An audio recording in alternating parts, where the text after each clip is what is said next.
So we're right in the middle of this incredible miracle, the feeding of the 5,000. And of course, you know the story, right? You know the details of how there were 5 loaves and 2 fishes and 5,000 men. And Jesus looked to the heaven and he started breaking that bread and he started sharing with it, and everybody was fed. But like I've said before, sometimes you need to go back and read the story because there are details there that you miss. And so we carry on with verse 35 of chapter 6. By this time it was late in the day, so his disciples came to him and said, "This is a remote place and it's very late. Send the people away so they can go to the surrounding countryside and villages and buy themselves something to eat." Isn't it strange how we do that? We try and solve God's problems for him. We give God advice, right? And here's a man-made solution. But he answered, "You give them something to eat."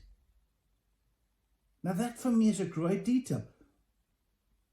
And they look around and they go, how? That would take more than half a year's wages. Are we to go out and spend that much on bread to give them to eat?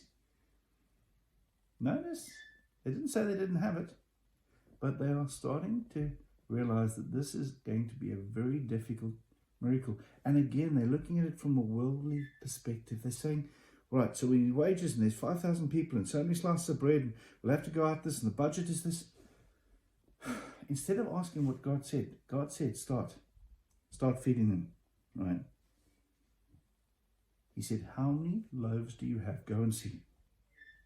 And when they found out, they said 5 and 2 fishes. Then he directed all the people to sit in groups on the grass, in groups of hundreds and fifties. Taking the 5 loaves and the 2 fishes, he looked up to heaven and he gave thanks and broke the loaves. Then he gave it to his disciples to distribute to all, and they were satisfied. Firstly, he says, you recognize their need. Then you give them something to eat.